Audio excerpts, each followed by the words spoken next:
जय माता दी दोस्तों, मैं भाविनी मिश्रा अपने चैनल में आप सभी का एक बार फिर से स्वागत करती हूँ। कैसे हैं आप लोग? आशा करती हूँ आप सब स्वस्थ और सुरक्षित होंगे। आप सभी को करवा चौथ व्रत की बहुत बहुत शुभकामनाएं। हाथ में पुष्प और अक्षत ले लेंगे और कथा शुरू करेंगे। बहुत सी जगह गेहूं का अक्षत लिया जाता है, तो हाथ में अक्षत और पुष्प ले लेंगे और उसके बाद हम कथा शुरू करेंगे। तो चलिए प्रेम से बोलिए चौथ माता की जय। कार्तिक मास के कृष्ण पक्ष की चतुर्थी तिथि को करवा चौथ अथवा करक चतुर्दशी के नाम से जाना जाता है। इस दिन सौभाग्यवती स्त्रियों के लिए गणेश जी की पूजा करने का विधान है। हमारे सनातन धर्म में गणेश जी की पूजा किसी भी कार्य के प्रारंभ में करने की प्रथा सदैव से रही है, क्योंकि सभी देवों में इन्हें अनादि देव माना गया है। अतः गणेश जी की पूजा सर्वप्रथम की जाती है, उसके बाद शिव परिवार की पूजा की जाती है, माता पार्वती की पूजा की जाती है, चौथ माता की पूजा की जाती है, चंद्र भगवान को अर्घ दिया जाता है, उसके बाद व्रत का पारण करते हैं। भगवान शिव पार्वती ने भी अपने विवाह काल में सर्वप्रथम गणेश जी की पूजा की थी। इसका उल्लेख कवि कुल सम्राट गोस्वामी तुलसीदास जी ने अपने महाकाव्य में भी किया था। यथा मुनि अनुशासन गणपते ही पूजे शंभु भवानी, अस मुनि संशय करिय नहीं, सुन अनादि जी जानी। गणेश जी विघ्न विनाशक देवता के रूप में माने जाते हैं, इसलिए किसी भी कार्य को शुरू करने से पहले, किसी भी पूजा को शुरू करने से पहले इनकी पूजा करना बहुत ही आवश्यक माना गया है।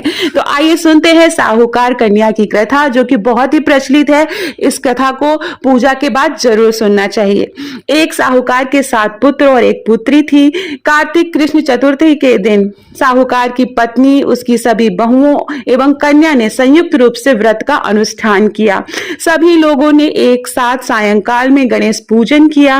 पूजन के पश्चात साहूकार के सभी पुत्र भोजन करने बैठे। भोजन करते समय साहूकार के पुत्रों ने अपनी बहन से भी भोजन करने का आग्रह किया।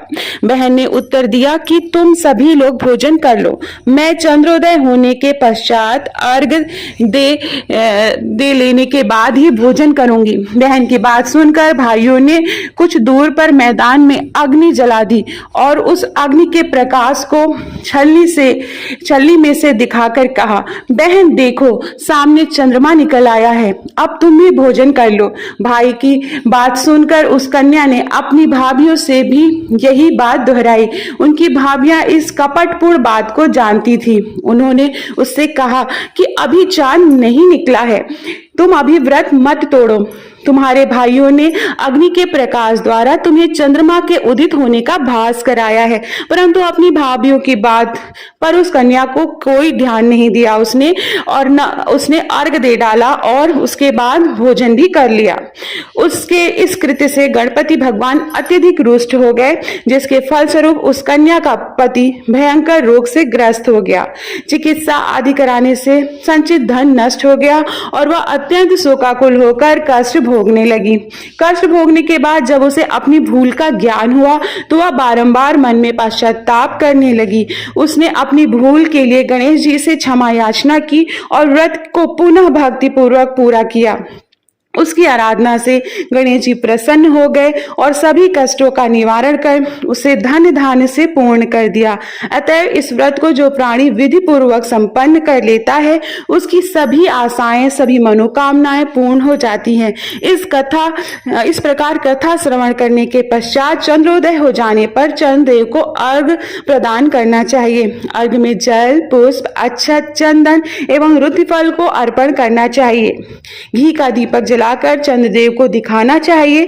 अर्घदान काल में ओम चंद्राय नमः इस मंत्र का उच्चारण भी करते रहना चाहिए। इसके अनंतर 4 बार परिक्रमा कर चंद्रदेव को दंडवत करें और जल अर्पित करें। इतना कर लेने के पश्चात घर में वृद्धजनों को भोजन कराकर स्वयं भोजन करें।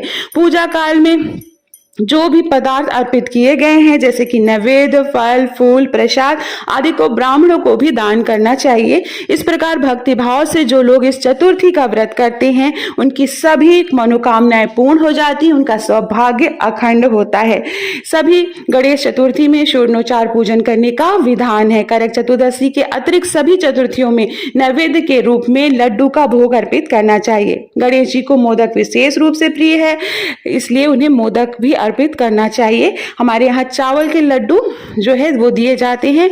तो इस तरह से करवा चौथ व्रत की कथा समाप्त होती है। हाथ में जो आपने पुष्प और अक्षत लिया है वो अर्पित कर दीजिए भगवान को और प्रार्थना कीजिए हमसे जो भी भूल चूक हो गई हो भगवान हमें माफ करिएगा और हमारा सौभाग्य अखंड रखिएगा। बहुत बहुत धन्यवाद ये वीडियो देखने के लिए। वीडियो पसंद आए तो जल्दी से शेयर कर दीजिए अपने दोस्तों के बीच में, उन्हें भी कथा सुनाइए। बहुत बहुत धन्यवाद।